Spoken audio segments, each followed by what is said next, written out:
I'm Brittany Lewis with Forbes Breaking News. Senate Majority Leader Chuck Schumer urged his colleagues to support the Bipartisan Safer Communities Act on the Senate floor Thursday. Schumer said the bill can be described as simply, quote, common sense, bipartisan, life-saving. If passed, this would be the most significant federal gun control measure enacted in decades. Here's more from the New York Democrat. As we approach the conclusion of a truly consequential work period, the Senate this morning will take the next major step towards accomplishing something that hasn't been done in decades: passing a strong gun safety bill. The bill can be described simply in three adjectives: common sense, bipartisan, life-saving. And if Republicans work with us, we could very well finish the job in its entirety before the day is done. Later this morning, the Senate will vote to invoke cloture on the Bipartisan Safe Communities Act, and I expect that vote to have robust bipartisan support, just as we saw earlier this week. We are not going to leave until we pass this bill. After this morning's vote, it's my intention to work with the Republican colleagues to reach an agreement to secure a vote on final passage before the day is out. As the author of the Brady Bill nearly 30 years ago, the last legislative effort to fight gun violence, I am so pleased that we are at last on the precipice of taking action once again. It's been a long time, but this breakthrough is welcome. So I urge my Republican colleagues, let's get this bill passed, and pass it today. Let's pass it so we can send it to the House, they can send it to the White House, and the President can sign it. Americans have waited long enough. Let us finish our job today. As we take the final steps in this process, few could have anticipated we'd reach this point just a few weeks ago. The morning after the tragedy in Uvalde, the United States Senate faced a choice. We could surrender to gridlock, the morning after the tragedy in Uvalde, the United States Senate faced a choice. We could surrender to gridlock, and we could swiftly vote on a bill with provisions many of us would have wanted, but because of rigid opposition from the other side, had no hope of passing the chamber. It would have failed. Or we could choose to try and forge a bipartisan path forward to pass a real bill, as difficult as that may have seemed to many. Over the past 4 weeks, we chose to try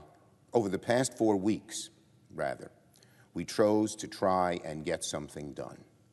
Immediately after Uvalde, I spoke with Senator Murphy, who asked me to give negotiators time and space to do their work. With his deep experience in this area, he believed that given the opportunity, maybe, these talks could succeed, although, of course, there was no guarantee.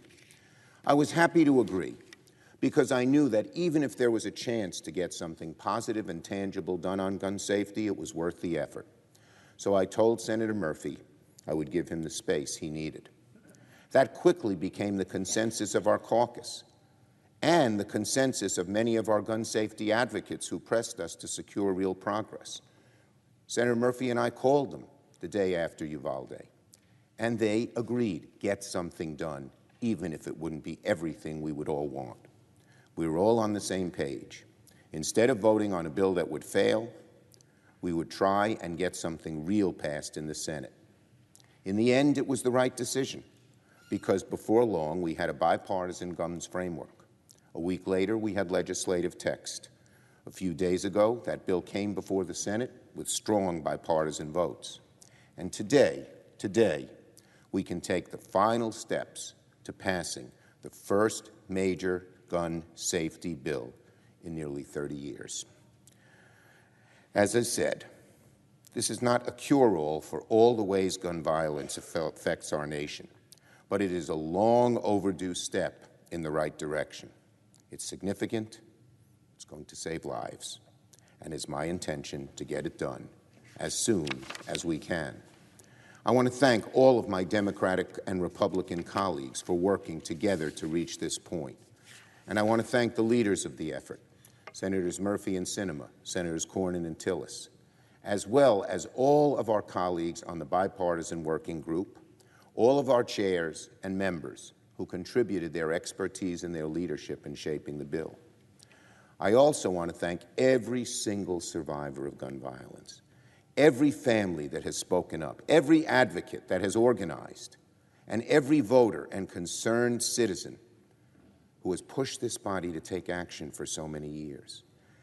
Even with the holes in their heart, the lost loved ones through needless, cruel gun violence, so many advocates persisted and persisted and persisted.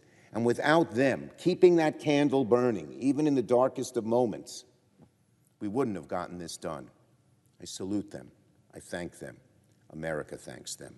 And I say to all of them, all the advocates who worked so hard and so long on this, very soon, your efforts will bear real fruit.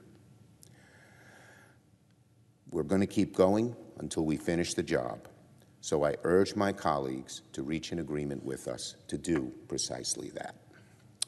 Now, on a different and sadder subject, I wish to offer a few words this morning in honor of Leona Faust, the Senate librarian who passed away 2 days ago after decades of working to serve in this body. In Psalm 19, it is written that, quote, day after day they pour forth speech, night after night they reveal knowledge.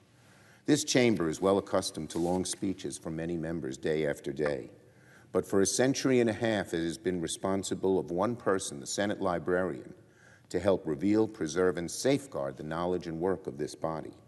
For 44 years, that was the work Leona dedicated herself to with intelligence and grace. Leona's first day on the job looked very different from what library employees might encounter today. When she was first hired in 1978, her responsibilities were primarily to manage hundreds of calls that came every day inquiring about the status of this or that piece of legislation. In time, Leona, who became the librarian in 2010, worked dramatically to improve the efficiency of the library. She modernized it, digitized it, and made it far more accessible for members and their staffs. Her accomplishments forever changed the way information flows across the Senate, and democracy itself is better off for her work.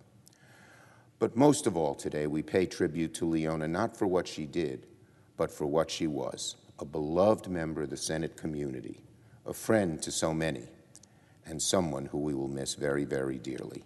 Today, all of us keep her memory in our hearts and her family in our prayers. And one final point, Mr. President. I want to congratulate our Journal clerk, Billy Walsh, on his retirement from the Senate. The Senate would not function without the hardworking staff here in the chamber. Billy began his career as assistant bill clerk, and he has been with us for 19 years. A native of Cumberland, Maryland, he's retiring as the 21st Journal clerk of the U.S. Senate. We all wish him a happy and healthy retirement. And, as Billy has said, those umbrella drinks by the ocean aren't going to drink themselves.